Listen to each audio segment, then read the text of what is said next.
Good morning, good afternoon, and good night, wherever you're tuning in. We are Slava and Jonathan, bringing you the Side Quest podcast, where we talk about character development, stories, and all things that are world building.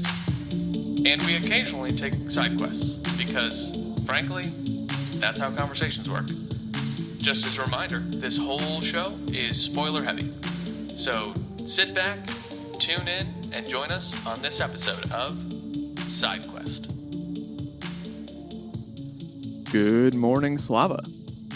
Good morning, Jonathan. How are you feeling this fine Camor morning? Gray, miserable, salty, Yeah. pickled. Feel like stabbing somebody maybe with a stiletto. Perhaps. You can call me Lucas Fairwhite for short. Lucas Stabwhite. That's right. Oh, man. So we're back on the coastal city of Camor, and I think everybody's crazy in the city. That's pretty much my takeaway. It's eat or be eaten, that's for sure. Yes, that too, but everybody's insane also. I think the word is the bourgeoisie. Is that right? Well, the bourgeoisie. Well, what are you trying to say? The bourgeoisie are like the rich. The rich, right, yeah. So it's the rich that are crazy, because we don't see the peddlers and we see one gilded lily, and we see like this drunk guy and whoever he's with. Okay.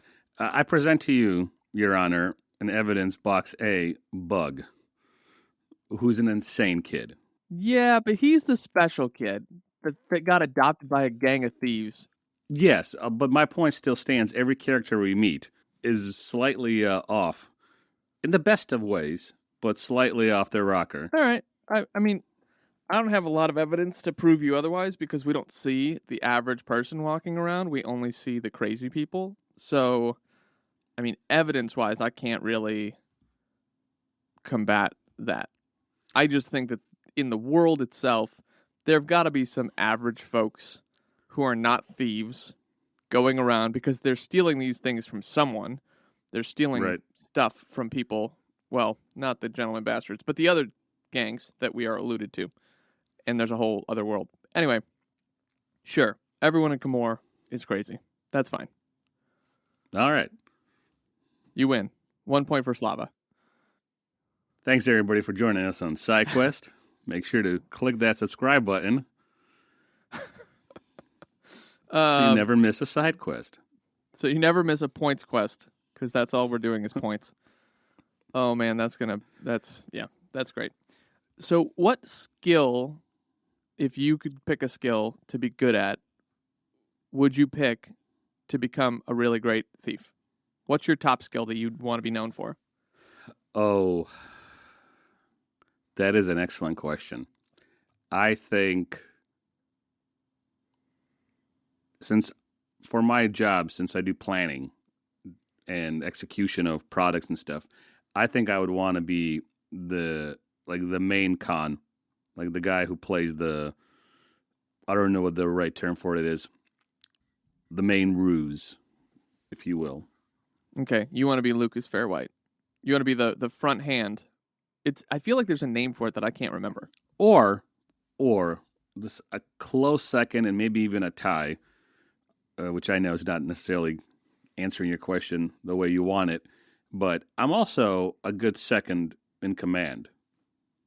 So maybe Slava McStabby when things need to be stabbed. If we're putting ourselves in a Camor. I feel like you would enjoy being a Jean-like character. I think you'd have more fun with that than you would being the front runner, the front hand. Yeah, this is true. I'm glad we talked it out. Because I don't want to be Fairwhite. I don't necessarily want to do that. Although I think the planning of it would be very interesting. But I think where I thrive is, you are correct, and I even said it, the second in command, the enforcer. I make a good enforcer. Because even in the real world, outside of any, silliness, I have always been, and by always, I mean, I'm not trying to be hyperbolic, a lot of times, more than I can count, in situations, whether it was in a church situation, in a committee situation, in a work situation, happened last week. I was made the enforcer of, a project. So they named you an enforcer at work? Named me and gave me a couple assignments, which I enforced and executed. Did you get a pair of Wicked Sisters? Yes. You paused there. I'm not sure if those are people or weapons. Yes. They gave you the key to the lockbox. Yeah. They gave me one person with two weapons. I don't know. I don't know what I'm saying anymore. That's fair. That's fair enough. Your job sounds way more fun than mine does. They don't give me any weapons. Maybe I should submit for that. Excuse me, management. I'd like to submit to purchase a few battle axes for work purposes. Yeah. And a lockpick set. Make sure that they're like medieval, like wacky weapons too. Not just like a battle axe. I think that's too tame. Like a mace or something. Just something that's unusual. What's the most unusual weapon that you're aware of? Just off the top of your head. No research involved. Off the top of my head, I think would be a mace because it's a stick with a chain and a spike ball. So that's actually a morning star. That's not a mace. A mace doesn't have a chain. A mace is just like a stick with a ball and spikes. You're talking about a morning star, which is the ball with spikes has a chain between the stick and the thing. That's a morning star. I think the craziest weapon that I'm aware of is a chain whip or a rope dagger, which I don't think it's actually called a rope dagger, but people who like use Scorpion's these things, weapon? I think so. Okay. Anyway, I'll show you videos of it later, but I personally prefer videos of yourself in your backyard? Don't with like a makeshift. Don't pretend you've been on my computer. Don't Haven't pretend you? like you know what my YouTube channel's secret, Anyway, my preference for a weapon is a halberd because you get reach and then you also get a blade at the end. So that's or even a double-sided halberd where the back end is a mace and the front end is a blade. Anyway. Cool. What's your favorite weapon, folks? You tell us. Or favorite weird weapon. That's not like a gun or something, like more medieval. Like, stick to the book, okay? Stick to the book. So, 15th century Venice. If you were there and you needed to enforce a thing or rearrange somebody's kneecap, what would you use? The Wicked Sisters, of course. But the audience. I want to know what the audience Oh, would right. use. All right, you salty adventurers, make sure you never miss a podcast by smashing that subscribe button, or you'll lose out on your share of the treasure that lies ahead. Today on SideQuest. Indeed. All right. So, as we open this act, it seems that Locke's Fairwhite plan Locke's luck has run out. might be running out. Is running out. His plan is coming undone because Donna Sofia Salvara goes to see Donna Vorcenza to ask for help regarding this Lucas Fairwhite problem. And surprise, surprise, the old Vorcenza is the spider, which is, I suppose, is apt or it's not surprising. There's no sort of foreshadowing that takes place, as far as I'm aware, to lead us to this. But it lines up well with the story to give us, another upped ante, right? Because Danya Sofia ended up doing what Lucas Fairwhite, the fake spider, Locke, had said, where it's like Lucas Fairwhite ends up, or the Thorn of Camor ends up screwing people because they're too embarrassed to come out and say it. And so she breaks it. He didn't play the spider. He played a Midnighter. Midnighter. Yeah. Thank you for the correction. That's what I meant. So, but she broke the embarrassment and is like, hey, I've got a problem, which led to this thing, which I think is a really fun storytelling element where it's like, okay, the Thorn of Camor has stolen from all these other people, but they're too embarrassed to say something. And far as I know, this is the biggest heist that they've done to date, like single heist that offers the most amount of reward. Yes. And so I think that they just got a little too big for their britches.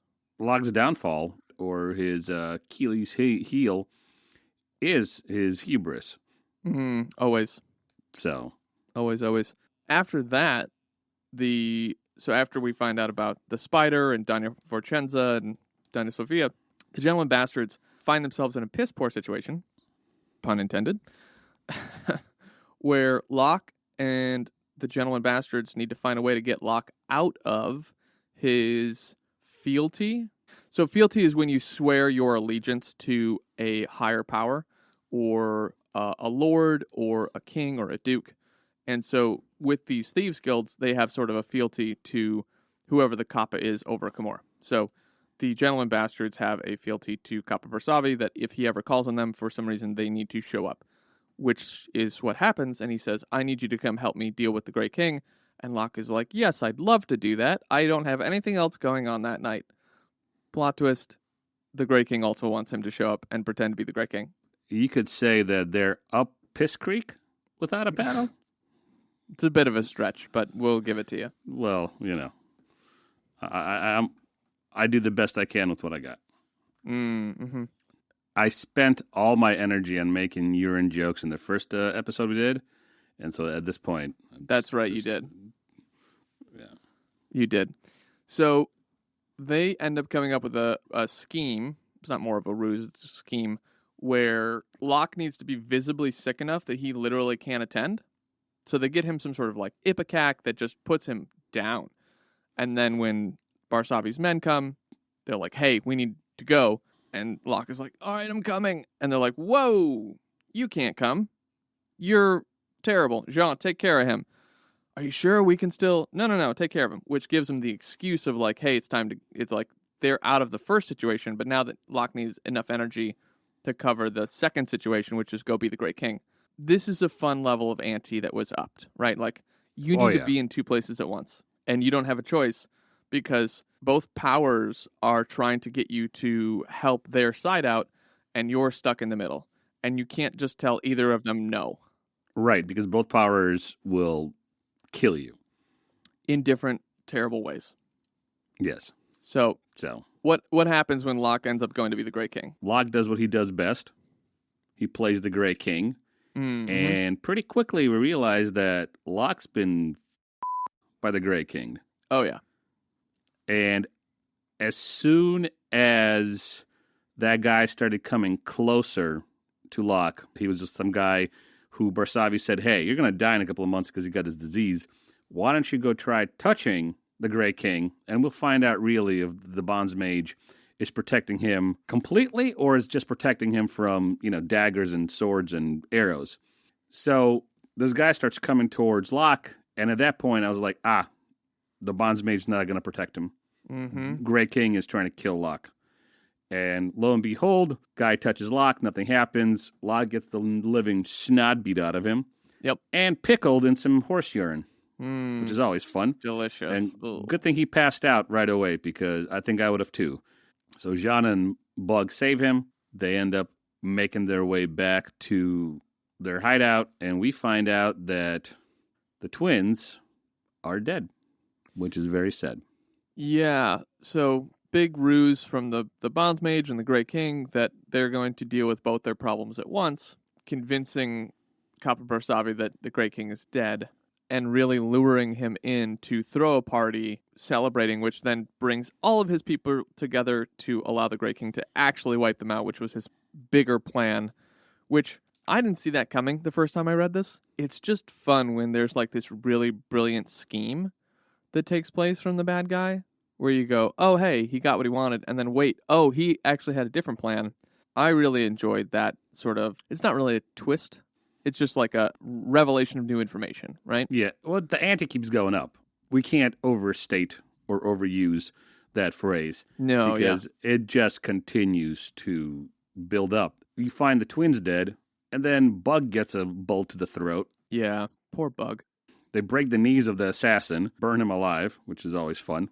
Good on Locke and John. After all this, they leave. They try to find a new hideout. Locke goes to see the celebration that Barsavi's having for having killed the Great King and won. Mm-hmm. Shit hits the fan there, and Locke passes out in the middle of the street, and you're like, all right, what else is going to happen? They find a friend in a doctor who has been exiled because of his connection to some of the more loyal people to Barsavi. Mm-hmm. They decide that they're all going to work together to get Barsavi, and the doctor is going to do everything he can to help them. And then there's a plague ship that all of a sudden shows up out of nowhere. And that's the end of Act 3. And that's the end of Act 3. Although, I'm going to say it again, and believe me or don't believe me, but I also called the plague ship. I'm thinking, plague ship. Why is there a plague ship? There's not a plague ship. They're probably lying. There's no plague. Mm-hmm. And then later it turns out, we'll cover it next week, later it turns out, yeah, there is no plague ship. This is all part of the Great King's 22-year thought-out freaking revenge ruse, because he has some butt hurt. If anybody had a case of it, this guy. I mean, when your whole family gets murdered, seems a little justified. Just saying. Sure. But, like, when you start trying to eradicate a whole city and kids because some granddad got a knife to the chest, you've lost my sympathy. Sure. You missed a spot, though, that the Grey King's sisters were in on it, and they were the servants of Copper Barsavi. Right, they were that's a good one. His key entertainers. Yes, that was a really good twist. That I didn't see at all, and that was very exciting to watch that happen. And it was also exciting to watch them get access to the face. I think that happens in the next section. But anyway. Spoiler alert. That happens in the next section. Well, we'll cover it again. I'll still be very happy about it. You'll still be happy about it. Yeah. Right? I got that. One of the things that I really enjoyed was, so Locke, you said Locke passes out on the bridge, right? And there's this recurring moment that Locke we see in his interludes where it's like, I don't have to beat you. I just have to wait for Jean to arrive. Mm-hmm. And even that moment of like Jean picking him up reaffirms that in a less pronounced way. Thank you. Yeah, that's what I meant. Absolutely, I agree. Which is fun, amazing. But it as much as I love killing off characters in a book, man, I feel like there was so much more you could have done with the Sansa twins and Bug. But it's Lynch's first published book, so I imagine, one of the ways that, and we're both in marketing, one of the ways that you get attention is by doing something brash that most people don't do, is doing something outside of the norm, right? Well, killing 60% of the crew, that's a little brash. And even though we didn't have the length of time with the characters that we might have liked, we got enough interludes from the past about how they were raised that it feels like we had a stronger connection with them. I agree with the last part of your point. But I think if I'm Lynch and I'm telling a story about Lamora and his lies and how they and his hubris have gotten them into trouble, and we start out, these are almost like bookends. We start out with his hubris killing his friends, and we end with hubris killing his friends. Okay. And so that's fair. I'm a fan of killing off characters, too. And I think here, the sacrifice, if for lack of a better term, of these three characters, as much as I liked Bug, it needed to happen from a storytelling perspective. Emotions out of it, reader attachment out of it, cold, calculated storytelling, twins and Bug had to go. And I hope in the second book, this is the next arc or the next catapult of Locke's growth. He needs to adjust or readjust, or this will be eating at him, so this will maybe push him to do other things maybe that are foolish. We'll see. I haven't gotten that far in book 2, but I think it was necessary. I didn't see Bug dying. I thought the twins are going to die and Bug some kind of is going to get injured, maybe badly, and then they have to walk around with, Bug bleeding out and trying to help save him. I didn't see both the throat and him dying in Locke's arms. That was intense. Yeah, and honestly, I think you're right on the killing the Sansa twins and doing a bit of a bookend thing, especially with like the beginning of the book having Locke, quote unquote, accidentally getting kids killed. I think you're right, but I also would have liked Bug to like maybe survive. Huge injury, lose an arm or something like that. Deeply injured afterward, couldn't go and help with the current plan. But it ties into, and here's another spoiler alert, is it ties into the death offering that Locke convinces the bourgeoisie to commit with the plague Yep. ship later, which we'll get into on the next episode. But I want to circle back a second because that was a really good point. I want to circle back and ask you, it's your first read through, right? And you mentioned this to me offline, like this was a real page turner. So like walk Yep. me through the emotional journey you went through. Act 1, Act 2, Act 3. It doesn't need to be in depth necessarily, but I did what I normally do where I'm like, hey, you're going to love this book. And you go, okay. I mean, you there's a little evidence to this now because a lot of the books I've recommended, you're like, okay, these are good. Well, 5 for 5. All bullshit aside, the 5 books that you've recommended, I've liked. Now, I think you like Sanderson more than I do. Yeah, but I'm 20 books deep. So like, I think that it'll grow on you. And it's different than this book. It's different. There's always a subjective part to these sort of things, because even if I didn't like Sanderson, that wouldn't take away from him being a good writer.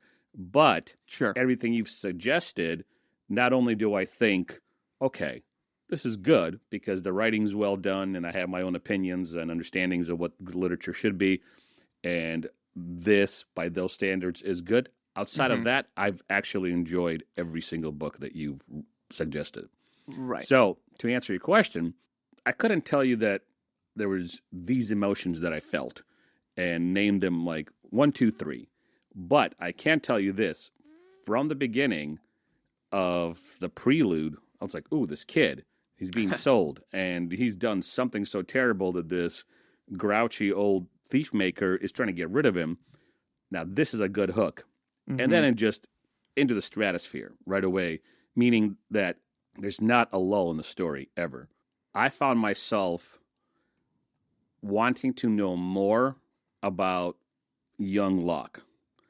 And so as I would get little interludes and as we get little glimpses of Locke's youth and him growing up, and then we're transported back to the so-called present day, and things are just moving at such a fast pace, my emotional response was just sitting on the edge of my seat. The story was interesting as just a heist story. Just by itself, there's these guys, and they're trying to do a heist, and they have to escape the other guys in the thieving world that are trying to get him. Great plot. Oh, they made 10,000 movies like that already, I'm sure, and I think I watched, at least 100 of them.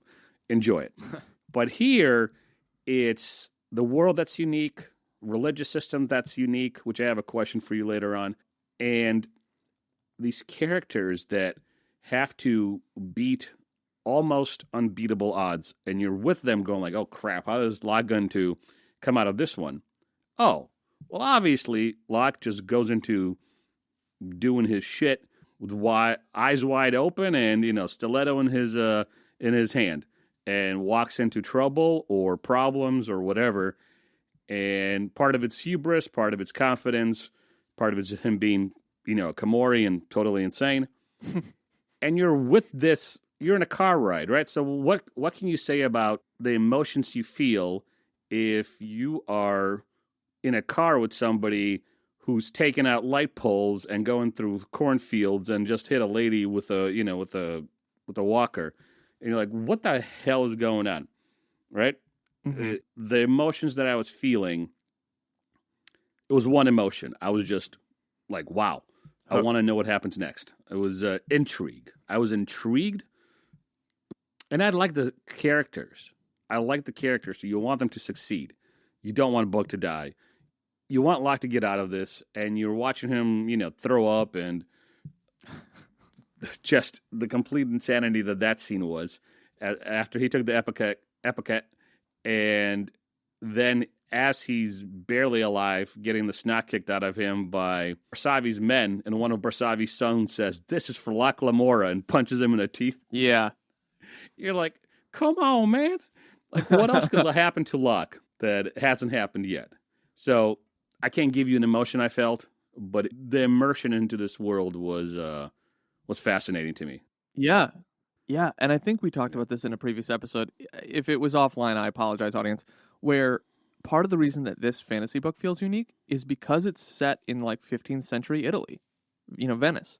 It's like, I don't know of another book that has brought us to Venice. I've read a lot of fantasy books, and they have brought us to medieval England and faraway lands and places that are like medieval England, but not medieval England. But I don't know of any that have brought us to Italy, which is why I think it stands out. and the naming structures are good. The streets, they take a gondola to turn in the jewelry to Barsavi's pawn shop person, whatever. And it's just like, it's immersive. It's immersive, right? But I have a question. So, and it's going to be another emotion question because I'm trying to understand more of what elements of a book really capture your emotional investment with these characters. So you talked about young Locke, and we had part of this conversation offline where I was like, what are some of these books that you've liked? The theme that it seems like has come about, at least from my perspective in the books that I've recommended, is you like young characters who are thrust into situations where they have to survive, and they're characters who take action, right? Because you really liked Ciri, you really liked young Locke. Was there a third one you mentioned of characters that you really liked? Ciri, young Locke, and then was another. Did you like Kvothe a lot, or did you find him annoying? I can't remember. I found him annoying. I liked. It was another female character from Sanderson. It wasn't Vivina. I know that. No, it wasn't Vivina. It was her brother liked to Shallan. torture animals. You like Shallan? Yeah. Oh Yeah. my gosh, non-Balat.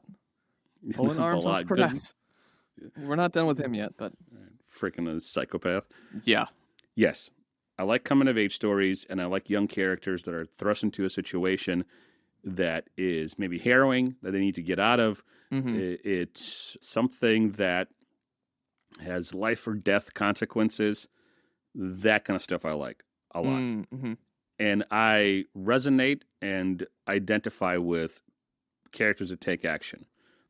And it just happens to be that two of the books that you suggested, those characters happen to be female. Sure. And I've just identified with them.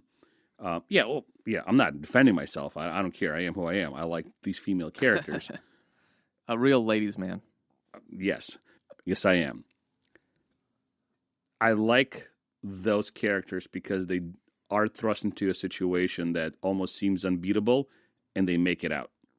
Like Ciri with the God King, the Blue Fingers or Blue Butt, whatever his the Blue name Butt. is. That's what we'll call him.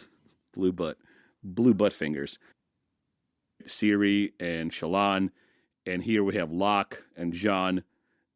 All of them had to overcome great odds at an early age.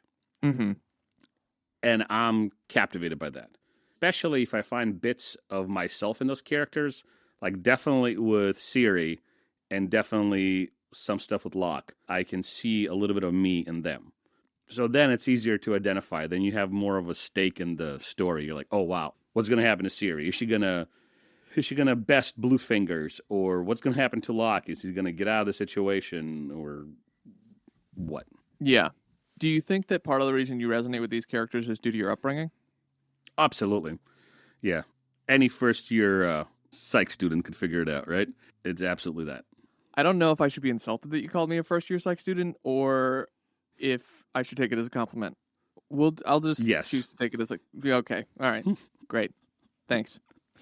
That's I'm here for you, buddy. Yeah, apparently. Hashtag I don't bro code. Or yeah, bro code. Okay, sure. We'll go with that. Okay. Were there any quotes that you really enjoyed from this section?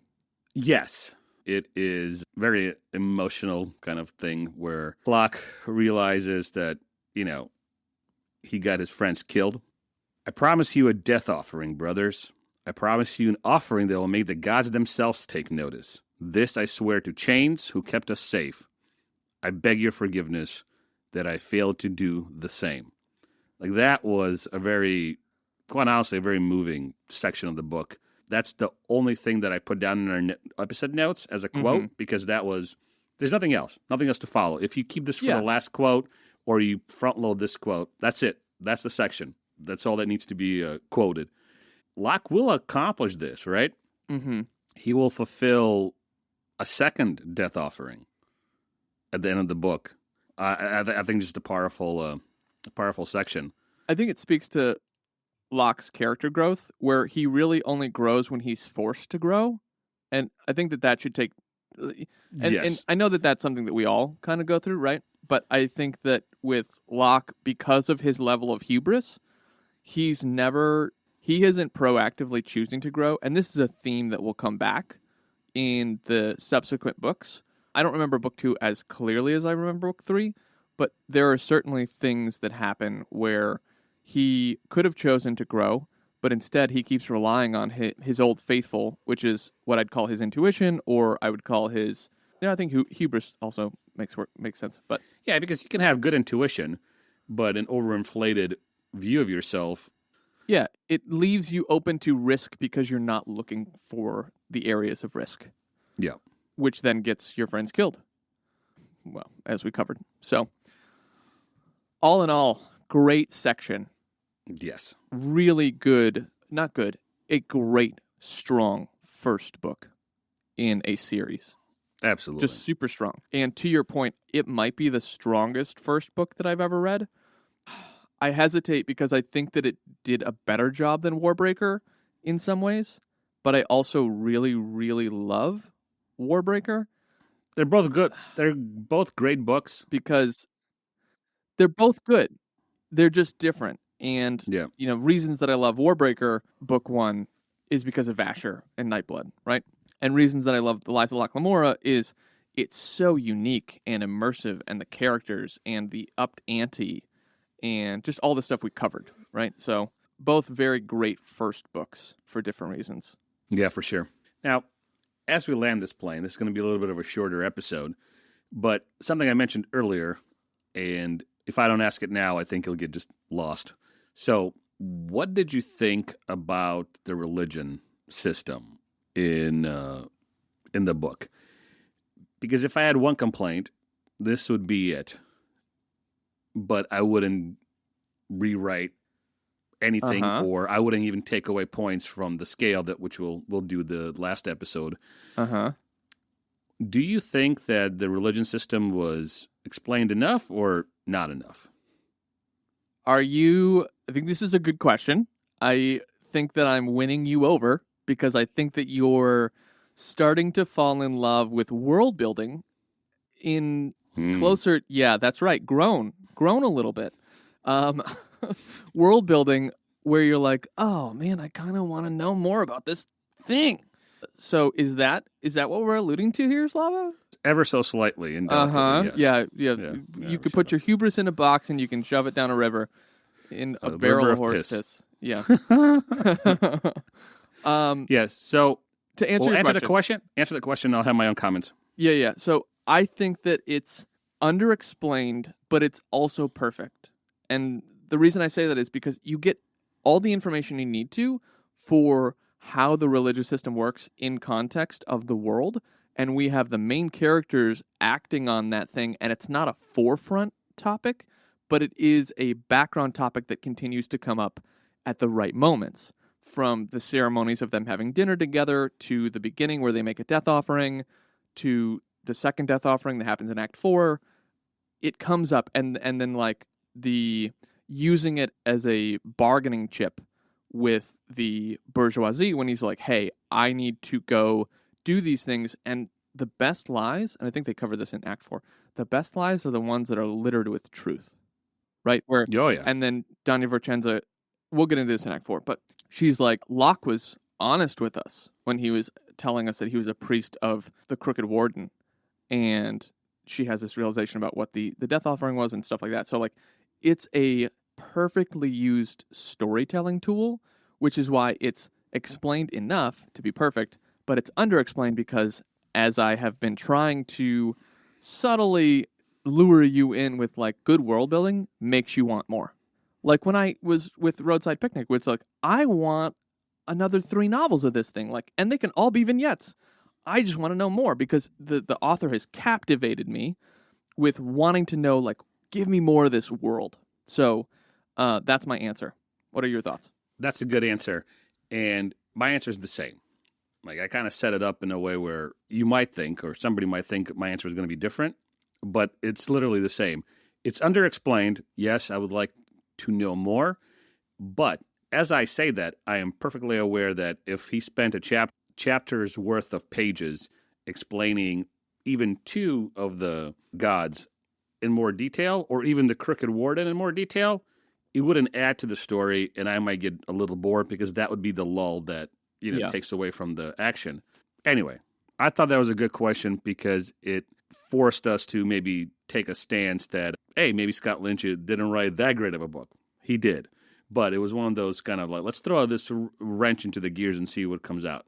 But I'm glad that we're on the same page. So, speaking of Lynch and his storytelling ability, did you notice how much, I don't know how to phrase this question well, but this will be the question we end on. How do you think Lynch did with his foreshadowing?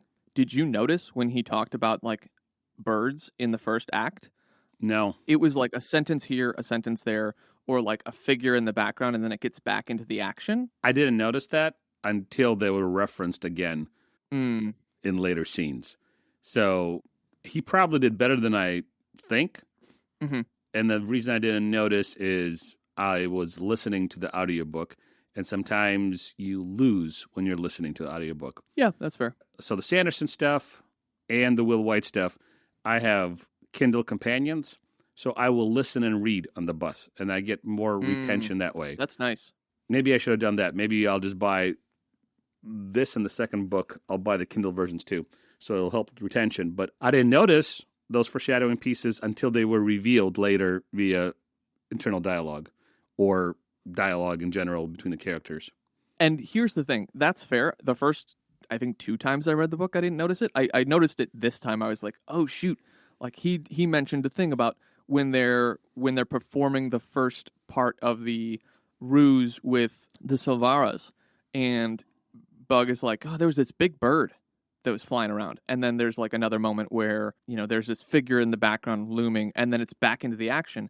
And this goes to what we just talked about a minute ago with the world building, where part of the way that you do good world building is show the action or the characters acting out what's true in the world, like the religious system, and showing that there's this bird and this bonds mage that are looming over, but like clearly doesn't want to be noticed, but is still shown in the narrative. And then subconsciously it leads us to go, oh shoot, like that's brilliant, because he gave us a snippet here and a snippet there building up to the reveal. For sure. So I think that Lynch has, I don't know another way to say this, I think he mastered foreshadowing. I think it's subtle, which it should be, and it leads to the reveal, which gives us the emotional payoff of like, oh my God, that's great, Yeah, absolutely.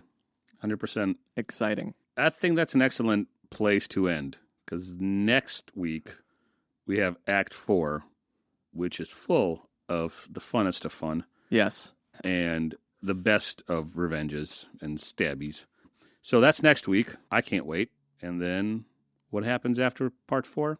We might have a guest episode for you. Probably will have a guest episode. We have a guest episode for you. Okay, we'll have a guest episode. And what book are we reading next? We're going to read The Hobbit. Oh, yes. We're going to have a new guest on for The Hobbit. Yeah. Excited about that. I grew up reading Lord of the Rings and The Hobbit, and I still actually on my shelf have audiobook cassette tapes of The Hobbit. It might have been my first audiobook, actually, back when I was a kid. So more on that when we discuss The Hobbit. But I have a question about the guest episode, Slava. Are we having a return guest from your side? I think we have 2 returning guests. And yes, Jess of Survivor fame is coming back. She texted me and she said, so when are you recording the Locke Lamora guest episode? And I was like, well, what do you mean? She's like, I'm on page 30. I just want to know when you guys are recording. I was like, okay. All right. Yeah, you can come back if you want, I suppose. Has she given you any snippets of like how she's enjoying it? Like, I honestly, when I asked her if she wanted to be on at the end of the Survivor episode, I wasn't sure. She didn't sound like she was committed to fantasy, which is fine. Like, it's not for everybody. But it sounded like if she has actually shoplifted before, no judgment, but this strikes me as the type of book that someone might want to read if that were the case. I think she's going to be on. I'm 99% sure. Love it. I'm excited. I can't wait. I thought we had a really great discussion on Survivor, and would love... We did. And you know me, I love getting other people to read books for the first time, so it gives me a new perspective to take the book in. that's fun. That's an enjoyable thing, which is why we did the Way of Kings thing. So, maybe you get her to read the Way of Kings next. Yep. Anyway, we won't keep you here any longer, adventurers. Be sure to subscribe, follow along so that you never miss a side quest.